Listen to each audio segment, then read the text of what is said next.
ಈಗ ತಾಳಿ ಕುಮಾರಸ್ವಾಮಿ ಯಾರ ಸರ್ಕಾರದಲ್ಲಿ ಇರೋದು?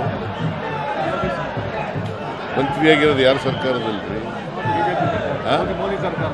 ಅವ್ರ ಮೇಲೆ ಬೈಲ್ ಮೇಲೆ ಇದ್ದಾರಲ್ಲ ಅವರು FIR ಆಗಿ, ಅವ್ರು ಯಾಕೆ ರಾಜೀನಾಮೆ ಕೊಟ್ಟಿಲ್ಲ?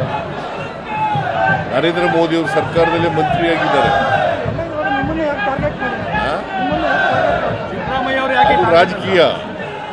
ನಮ್ಮ ಸರ್ಕಾರನ, ಕಾಂಗ್ರೆಸ್ ಸರ್ಕಾರನ ಅಸ್ಥಿರಗೊಳಿಸ್ಲಿಕ್ಕೋಸ್ಕರವಾಗಿ ಮಾಡ್ತಾ ಇದ್ದಾರೆ. ಪ್ರಧಾನಿಗಳು ಹರಿಯಾಣ ಭಾಷಣ ಮಾಡಬೇಕಾದ್ರೆ social welfare department funds misuse ಆಗಿದೆ, ಪ್ರತಿದಿನ ಒಂದಲ್ಲ ಒಂದು ಚಾರ್ಜಸ್ ನಿಮ್ಮ ಮತ್ತೆ ತೆಲಂಗಾಣ ಸರ್ಕಾರದ ಮಾಡ್ತಾ ಇದ್ದಾರೆ. ಅಲ್ಲಿ ಹರಿಯಾಣದಲ್ಲಿ ಈಗ ಅವ್ರ ಪಕ್ಷದ ಸರ್ಕಾರಗಳಿರೋ ಕಡೆ ಅವ್ರ ಮುಖ್ಯಮಂತ್ರಿ ಆಗಿರುವಾಗ ಗೋಧ್ರಾ ಇನ್ಸಿಡೆಂಟ್ ನಡೀತಲ್ಲ, ಆಗ ರಾಜೀನಾಮೆ ಕೊಟ್ಟಿದ್ರ?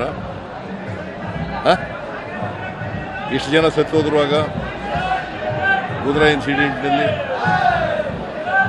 ಆಗ ರಾಜೀನಾಮೆ ಕೊಟ್ಟರೆ ಇವರು.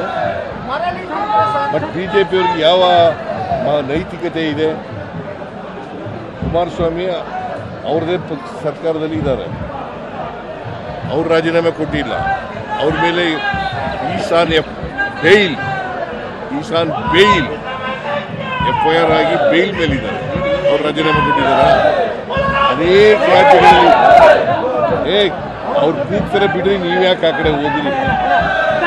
ಈಗ ನಾನು ಹೇಳಿದ್ರೆ ಹೇಳಲಿಲ್ಲ, ಪ್ರಧಾನಿ ನಿಮ್ಮನ್ನ ಡಿಫೇಮ್ ಮಾಡ್ತಾರೆ ನಿಮ್ಮ ಸರ್ಕಾರನ ಬೇರೆ ರಾಜ್ಯಗಳಲ್ಲಿ, ಅದಕ್ಕೆ ಹೇಳ್ತಾ ಇದ್ದೀನಿ. No, they wanted to destabilise Congress government in Karnataka.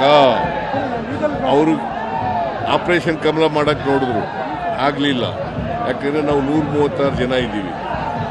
ಹಿಂದೆ 2 ಸಾರಿ ಅವರು ಜನಗಳ ಮ್ಯಾಂಡೇಟ್ ತಗೊಂಡು ಅಧಿಕಾರಕ್ಕೆ ಬಂದಿದ್ರ? 113 ಜನ ಗೆದ್ದಿದ್ರೇನ್ರಿ ಅವರು? ಯಾವಲ್ಲರೂ